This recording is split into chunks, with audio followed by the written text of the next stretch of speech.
welcome everybody. It's time once again for the next chapter with Charlie Hedges as he explores turning the page on his life and yours. Hey, Charlie. Hey, Paul. Our guest today, Dr. Fidele Sebahizi, is a refugee immigrant from the Congo in Africa. He was raised in the kind of poverty mostly unknown in the West, lived through an ethnic massacre in a refugee camp where his closest friend was murdered, and yet came to the United States at 25 years old, where he earned a bachelor's degree, a master's degree, and a PhD in criminal justice, all while working in the Abilene Police Department.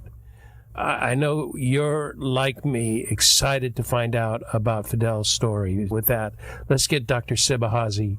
I'm not pronouncing your name right. Sebahizi on air to take a deep dive with us out of the ashes. Fidele Sebahizi, welcome to the next chapter with Charlie. Yes, sir. Thanks so much for having me. Yeah, I'm really looking forward to it. Your life story is worthy of a book. And there's a movie in here, man, I'm telling you. The story is so fascinating. Your book, Creating a Life from the Ashes, has just recently hit the marketplace. Tell me, Fidele, can you tell me briefly, in one or two sentences, what is the purpose for writing this book? Yeah, I just wanted to tell my story to inspire others. To inspire how, and what kind of inspiration are you looking for? It depends, but my story is full of tragedy and excitement. I left my poor village, and I went through a lot of stuff, hardships, until I reached the United States, and I went back to school, and I earned all these degrees despite of being an immigrant, a refugee, and English is not my first, second, and third language, but I went through it and I did what I did. So how many? You said so. How many languages do you know? About 7, and that's probably 2 or 3 more that I can speak 50%. Seriously? Yep. And then in the States or in Africa? Most in Africa. So in the States, I just learned English. Okay. Plus what I had before I came to the United States. Okay. I got to tell you, your story, I'm a person with I call it the gift of curiosity. I am so curious, and guests can only imagine how many questions I have for you regarding your life history. Before we get into life history, I thought we would contextualize and we would place you where you are now so people can understand your intelligence, your use of the English language, and your education. And I'll highlight it, and then you can talk about it a bit. But you immigrated to the U.S. when you were 25, is that correct? That is correct. Yeah, and after some time in San Diego, you found this wonderful job with the police department in Abilene. While at the police department, you earned 3 university degrees, including a PhD, and you are married with 2 daughters. And I have to tell you, as I was looking you up online, I saw photos somewhere, I don't know if it's Facebook or somewhere, you have wedding photos. Is that right? That's on Facebook, yeah. Yeah, on Facebook I saw wedding photos. I'm telling you, brother, you've married over your head. Your wife is beautiful. So much.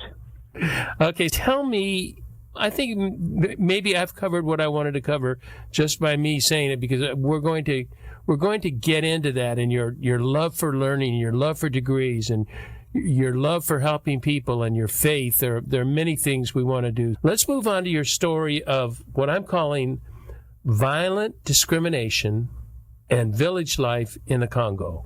So let's begin with your village life in Bijombo, the village that you had in Congo.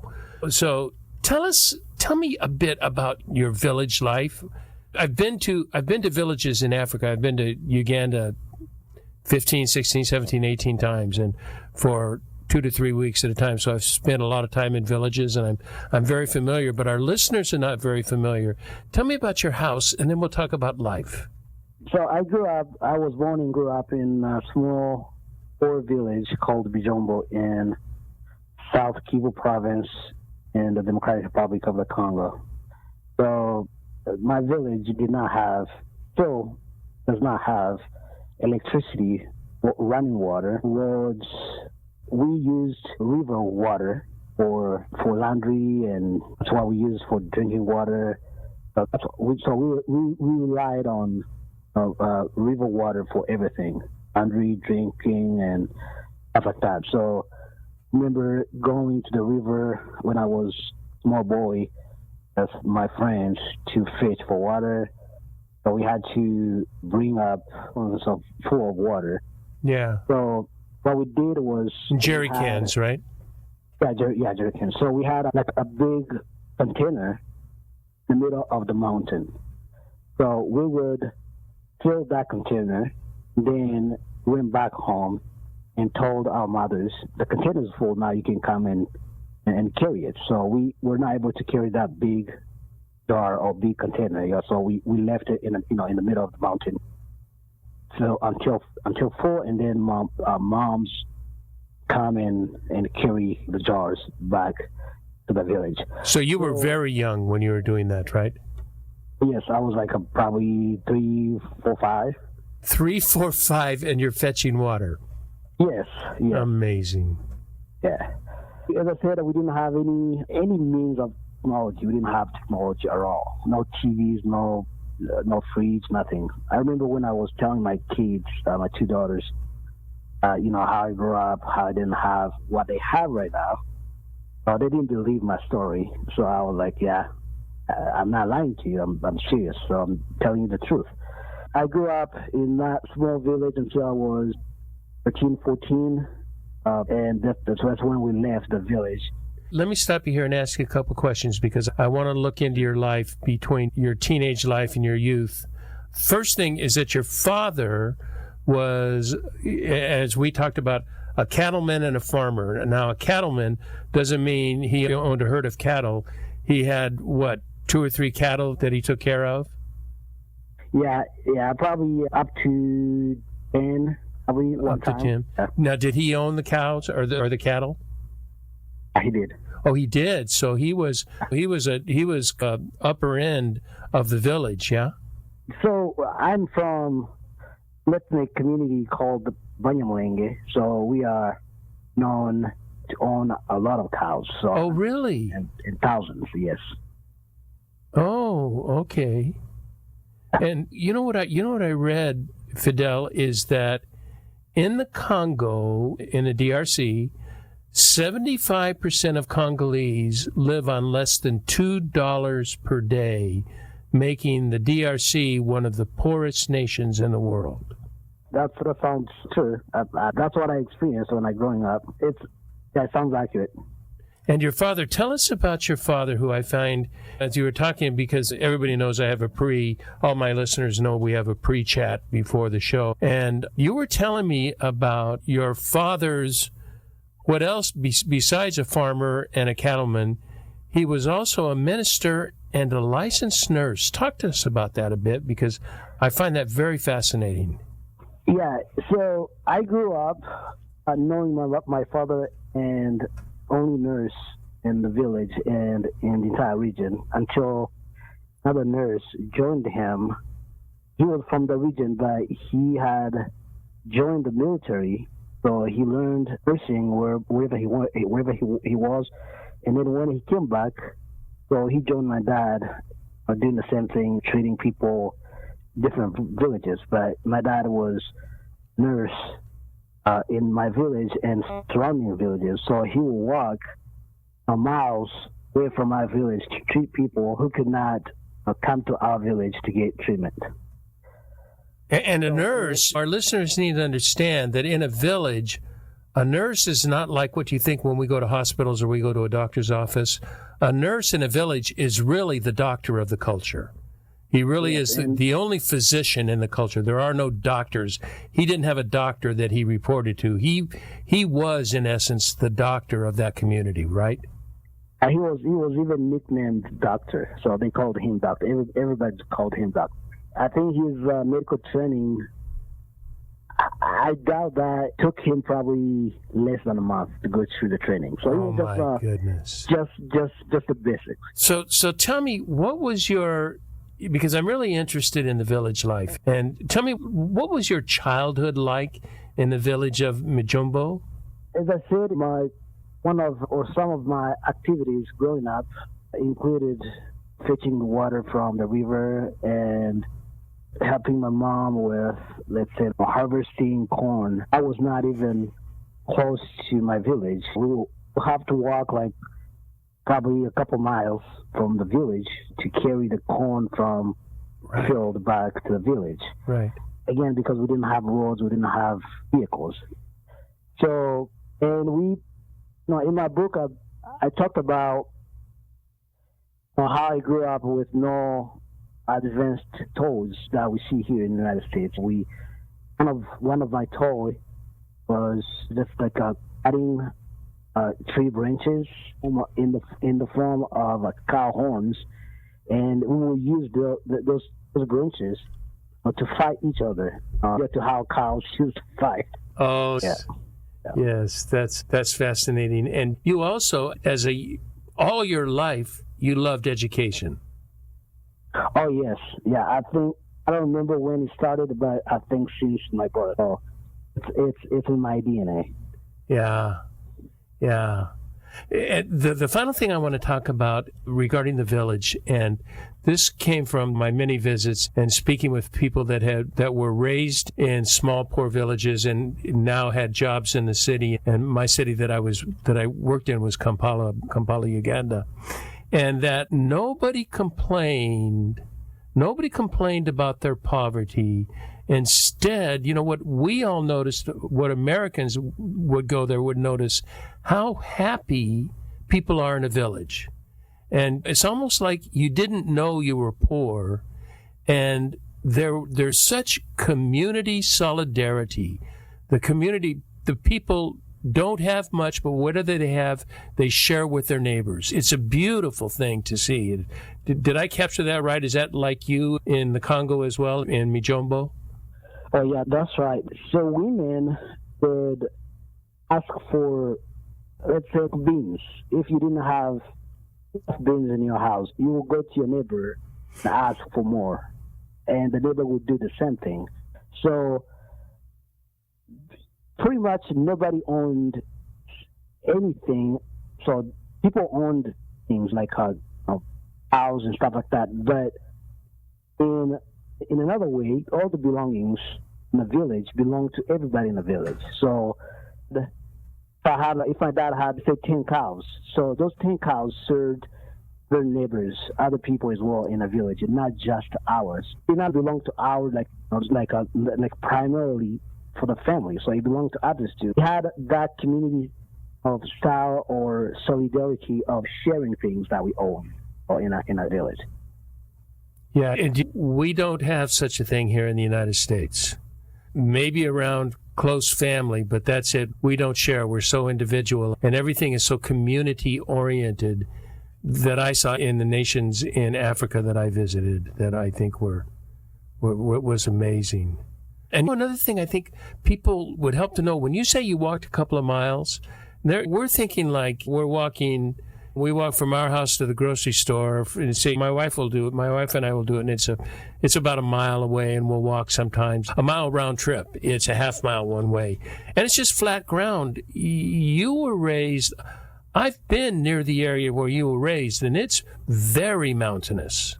That's correct. We'll walk down on the mountain and up on the mountain and probably down again. But we'll go like mountains and mountains, so it's not like a flat surface that we have to walk on. Yes. No, and when I was in Africa, we were drilling boreholes. We were drilling for water in the substructure of the topography, and it's just so difficult in the mountains. When you're on flat ground, you can drill. You can take a big drilling rig in, but mountains, it's very difficult. So it's very difficult for you to get boreholes to create water systems, right? Yeah, that's right. That's right. Okay, I still want to, I would like you to think about Bijombo, But I want to talk about the Banyamulenge tribe and the ethnic discrimination that's going on. Because this is now getting to the heart of the story. People get an idea of your life there, but they don't know. We haven't talked yet about about the discrimination that you and your tribe. Am I pronouncing that right? Banyamulenge? Banyamulenge. Banyamulenge. I had the wrong letter there. Banyamulenge. Tell me about that tribe and the discrimination and what was going on with the ethnic battles there, or the ethnic fights. So I do believe that the discrimination against my ethnic group of the Banyamulenge in South Kivu started in the 1930s during Belgian colonialism. So what happened back there was that Banyamulenge used to have their own customary leadership.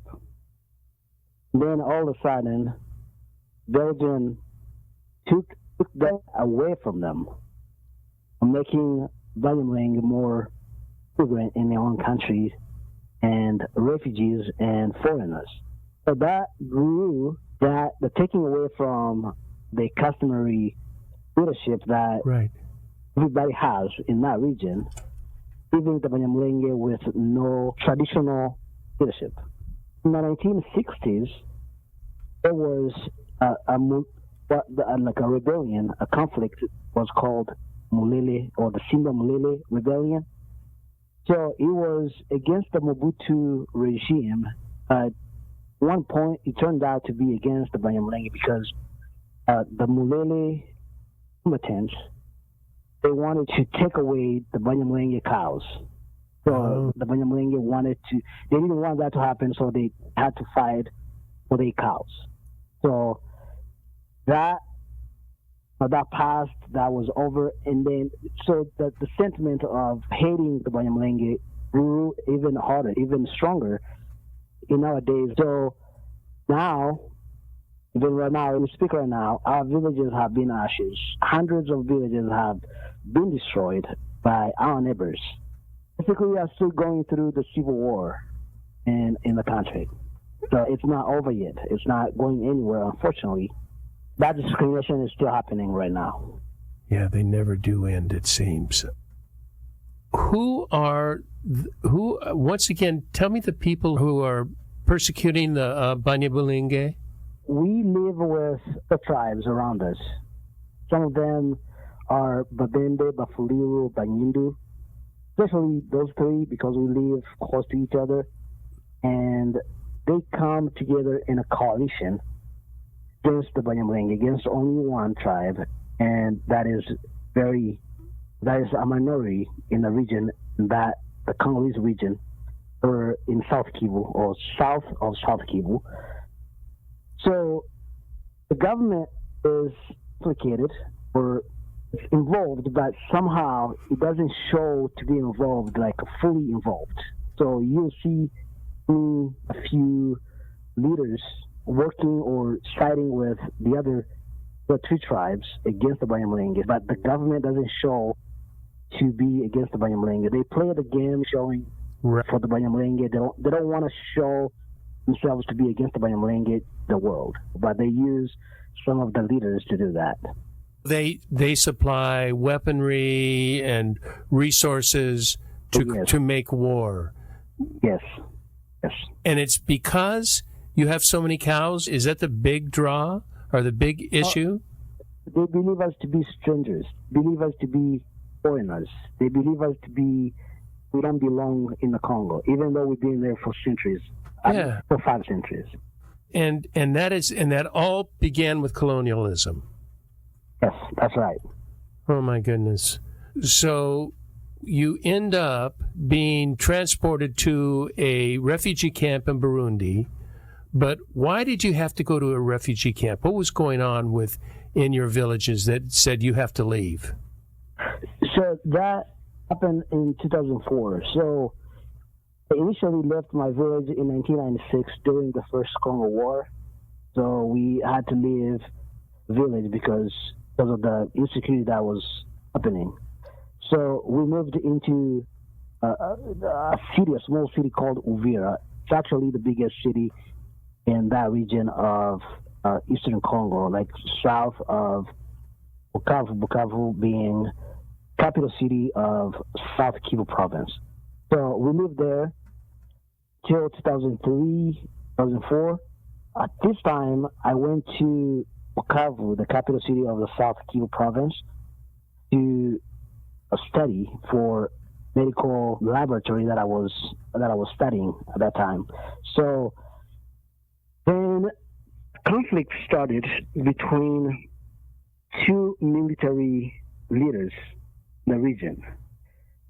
One was from the Banyamulenge community. The deputy leader was from the Banyamulenge community. So they started a conflict among themselves, the military, and that conflict turned out to be against Banyamulenge in general and in that region. So, and that was happening 2003, 2004? Yes, that was in 2004 to be exact. Okay. 2004, like June 2004. So thousands of Banyamulenge were killed, civilians were killed in Bukavu. So I fled Bukavu. I went back to Uvira to be with my family. So at this time, it was beyond our control, so we could not control the situation. So we had to flee again.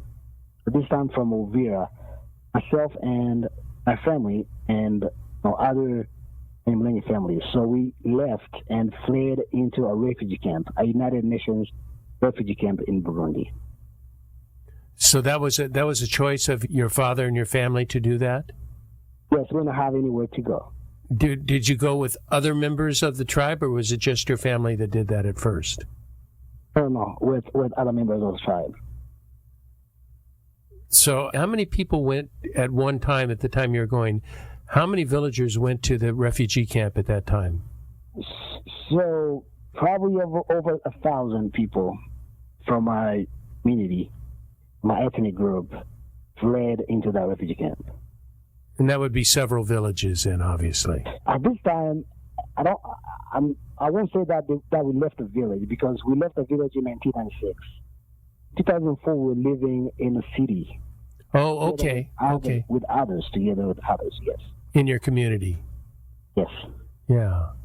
Now let's go through the story of what happened after you were living in the refugee camp in Burundi. So we arrived in that refugee camp towards the end of June 2004.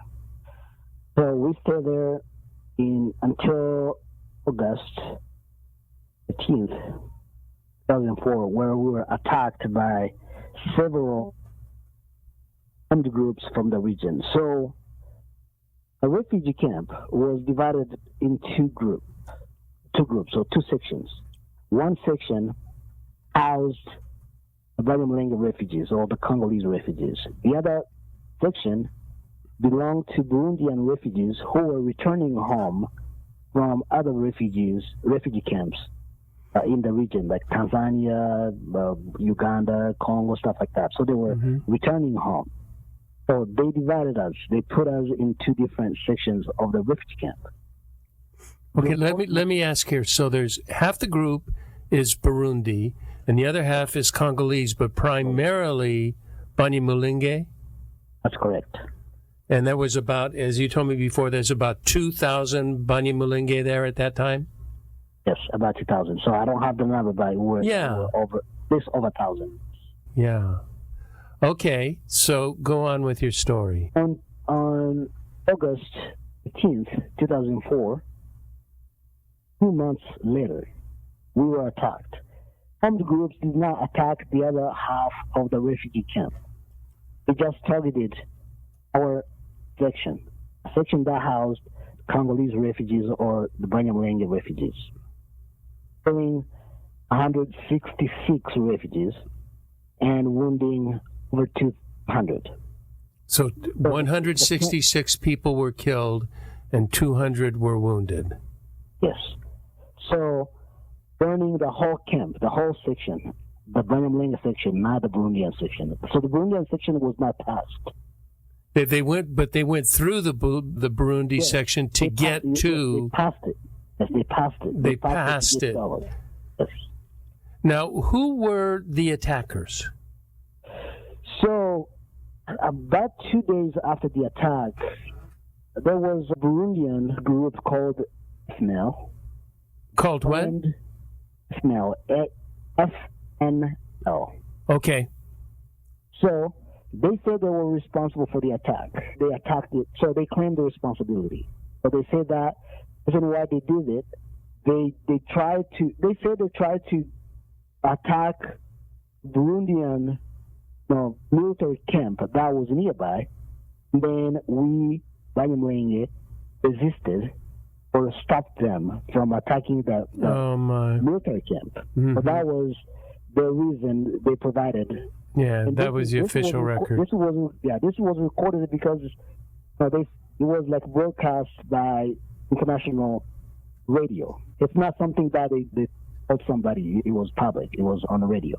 And then they said the reason why the attackers said why people worried about Banyamulenge refugees being attacked, not worried about the massacres that occurred many years before that attack. Attacked you because our people were killed maybe somewhere else, who knows where, when. Nobody said nothing or nobody did nothing about it, which did not make sense. No. So by this time, the motivation of the attackers no longer were about the Banyamulenge having more cattle. It was just pure discrimination. Because they are there, we don't like these people. Just ethnic hatred. Ethnic hatred. Yes. That is, we see it here in the United States, but not like that. But it's so hard for me to comprehend. It's just, right. It's so hard. You know what I'd like to do? I'd like to take a step back and tell us about where you were when the attack happened and what you were hearing and what you did. Talk to me just a bit about the details of what was going on with you personally during the attack. So I was sleeping outside the refugee camp, right outside the refugee camp, probably a few yards from the refugee camp. I was sleeping outside in a hangar, just an open building that was not closed. My friends are just sleeping on outside, basically outside, inside a fenced-in area where we were sleeping, listening to a radio. We were still awake. It was about 10 p.m. 10 p.m., yeah. At 10 p.m., yes. We heard screaming, we heard some yelling, drums, songs. It was not like the kind of song that we used to hear. It was not like the kind of church songs that we used to hear from our churches. This sounded strange, sounded weird. We thought, so it was not normal. It was not normal to hear. So, were they familiar songs or were they unfamiliar? We could not hear the words. Oh, okay, okay. We were a bit far from the refugee camp, so we could not hear the words. But those who were inside the refugee camp, they heard words, like were actually church songs being sung during the attack by the attackers. Oh, the songs were being sung by the attackers. Yes. Oh, I see. I didn't get that part of the story. So it was like a battle song? No, it was just religious songs. They were religious songs, like they were doing religious cleansing. I don't know. They just chose those religious songs. Oh my goodness! Singing prior to the attack, and I don't remember the words that they were singing, but they were singing religious songs during the attack. Oh my! And beating drums as well. So that's why we heard from where we were sleeping, right outside the refugee camp. Probably 1 minute after the songs, we started hearing bullets shooting. We, at that point, we realized that the camp was under attack, and we started seeing the sky became really lit. So it was apparent that the camp was set on fire. And so the fire lit up the entire sky. The entire sky, yes, above the area where we're living in the refugee camp. Oh my! More screamings, more yellings, more hellfire screamings. Oh, and we even received some people who ran from the camp towards where we were sleeping. After 2 hours of attack, no resistance because nobody resisted the attackers.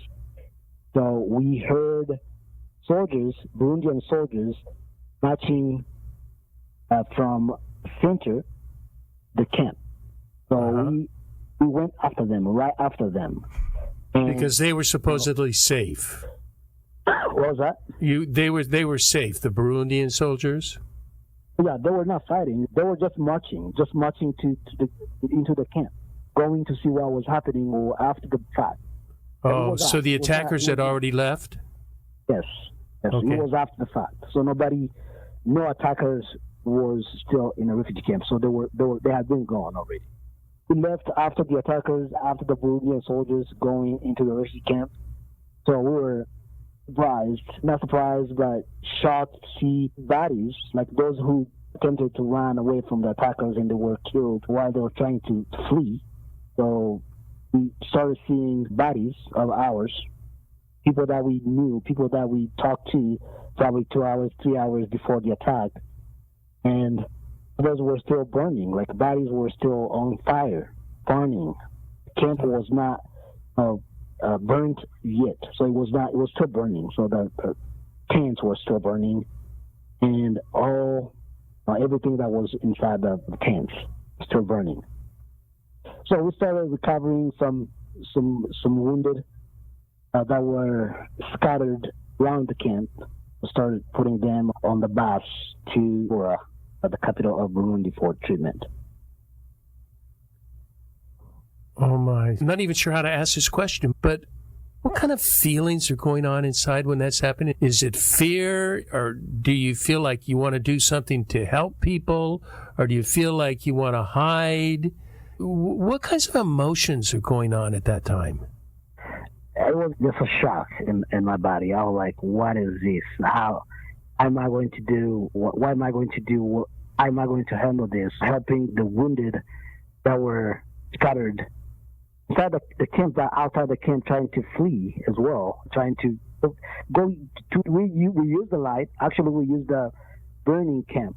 Find people who were hiding outside the refugee camp to bring them back. That way we can put them on the bus, because at this point we had some buses in the refugee camp already to take the wounded to the hospital.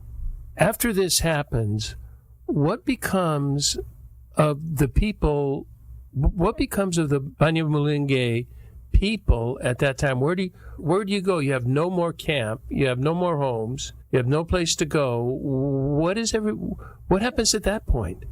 After the attack, in the morning after the attack, about 7 a.m. or 8 p.m., 7 a.m. or 8 p.m., the Burundian president himself came to the camp. The president himself came to the camp to see what happened. So he brought with him some buses to transport people to the hospital. And after that, so the survivors, they moved us from the camp to center of that region or that area, Burundi, and they put us in the school. So we were just in classes somewhere for 2 days before they moved us to another refugee camp. And how many people is that at that point? Probably some hundreds. I don't have a number, but sure. Hundreds, yes. Okay, so you're there 2 or 3 days or 2 days, and then where do you go? Then they took us to another refugee camp inside Burundi, away from the border, away from the Gatumba refugee camp. Amazing. And this all happened when you were an adult. You were 22, is that right, when this occurred? 23. 22, 23, yes. 22, 23. Okay, you know what I want to do, my friend? I want to take a break, and then I want to come back and we'll follow up on the next half of the show. Yeah.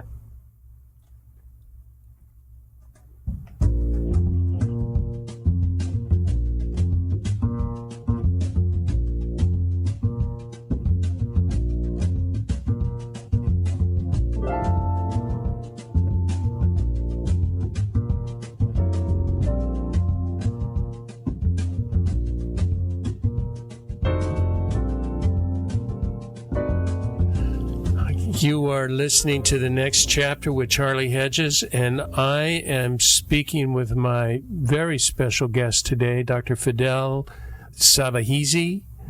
And Dr. Sebahizi has just been telling us about massacres that occurred with his family and with his tribe, the Banyamulenge, from the Congo, but in a refugee camp. In a refugee camp, they were massacred by people that just had ethnic hatred for no reason other than we just don't like these people.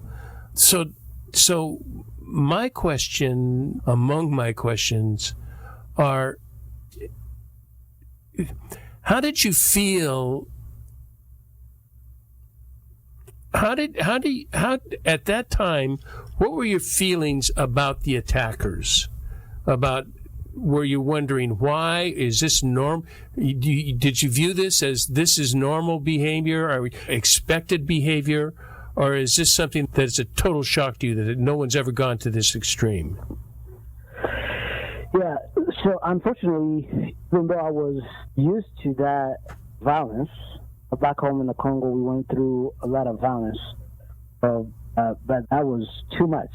That was too much. Like, I had never seen 166 bodies of my own people laid down. There's like just in ashes because a lot of people were burned inside the camp. So just turned to ashes.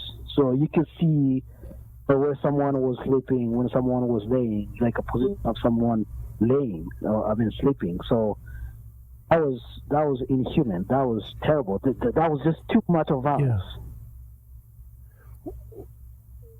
I'm trying to get into the mind of this, and it's very difficult to even ask you questions because I'm sitting here so heartbroken listening to the story. But what did you feel about the attackers? I cannot comprehend how people like myself would think about doing such a thing. So, like, what is it? What is this level of hatred, attack, to bypass one refugee camp or one section of the refugee camp and just target one refugee camp or section of the refugee camp and just go for who are there, regardless of the ages, regardless. This is a woman, this is a child, this is a dad, this is a husband, it didn't matter. It didn't matter. All they wanted was just to make sure that everybody who was not part of the refugee camp was dead. Yeah. It's hard to tell, it's hard to explain how I felt by the attackers, but I was like, human beings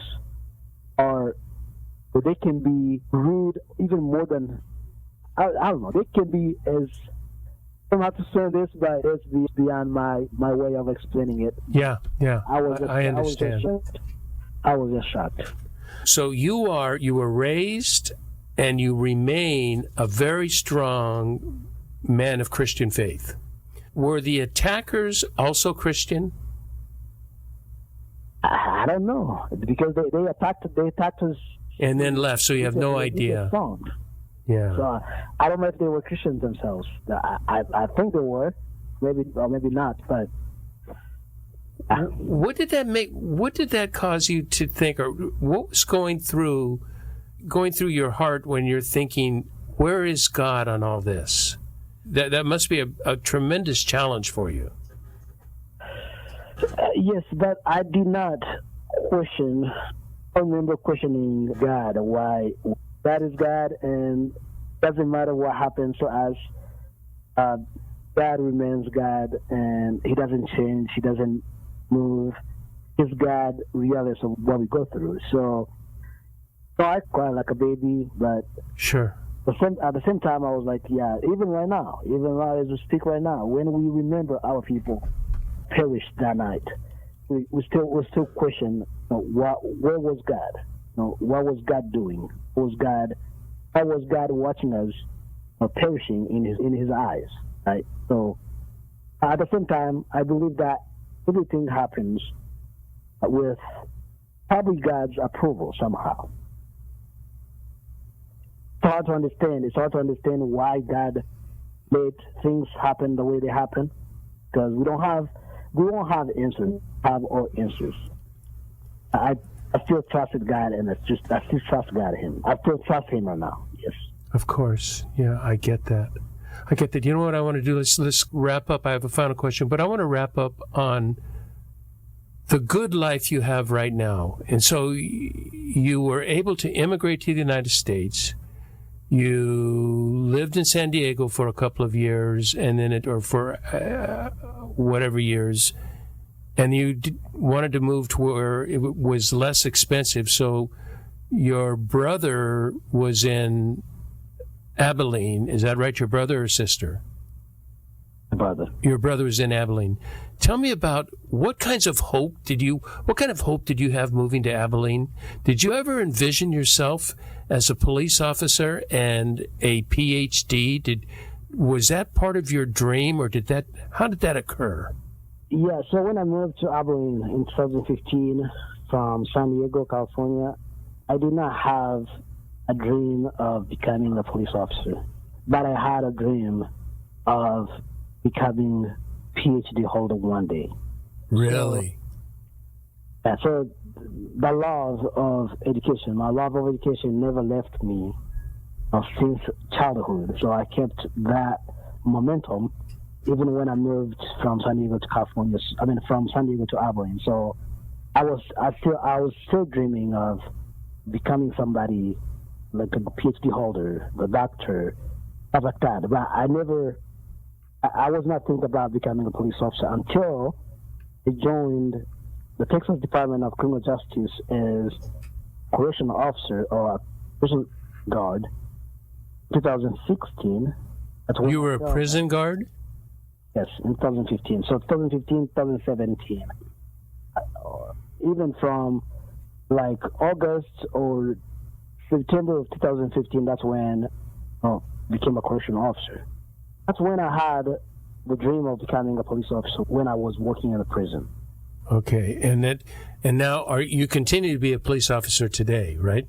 Yes, because I graduated in May of this year, so I haven't changed my position or my job yet. What are your dreams now? Let's hope the chief of police is not listening.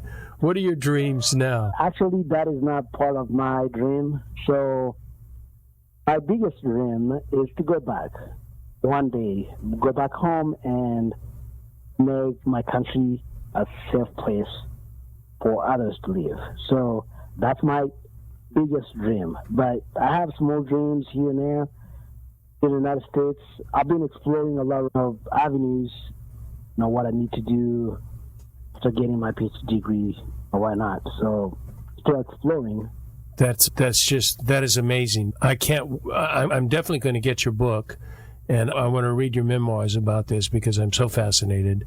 But my final question is, it's a question that we didn't talk about, but I know you're very prepared to talk about this, and it's about spirituality. And you are a deeply devout Christian man. Your faith is of huge importance to you. And what I'm curious about is how your life of tragedy, discrimination, ethnic hatred, massacre, how that has impacted your faith today. There's a quote by Rumi, the Indian poet Rumi. Huh? Rumi wrote this: "Your wounds are the places where the light enters you." How has your life in poverty and violent discrimination made you the man you are today? Spiritually, I remain strong in Jesus because I know that this world is not our home. So I believe in suffering. What I mean by that is that I believe that we're going to suffer. People are going to suffer by living in the world. So that's part of life. We're going through blood, witnessing or experiencing massacres, persecution or discrimination. That's part of life. That's part of, fortunately, there's no way I can escape that. It's part of me. It's part of my life. It's part of being in flesh. But that does not make me distracted. That does not make me go away from Jesus, from my faith. So I remain strong in my faith, regardless of what I have experienced. Yeah. I'm wondering, with that in mind, another question.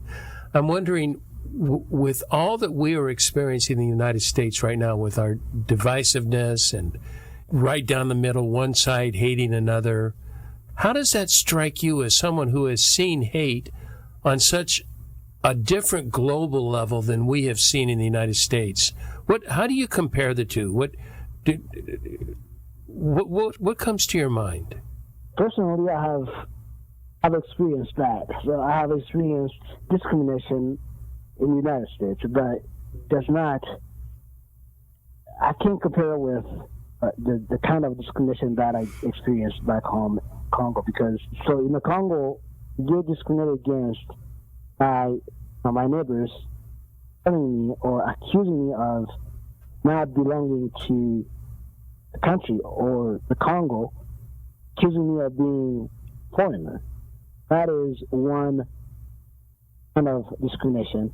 But sometimes in the United States, I've experienced discrimination where people have accused me of especially listening with a heavy accent.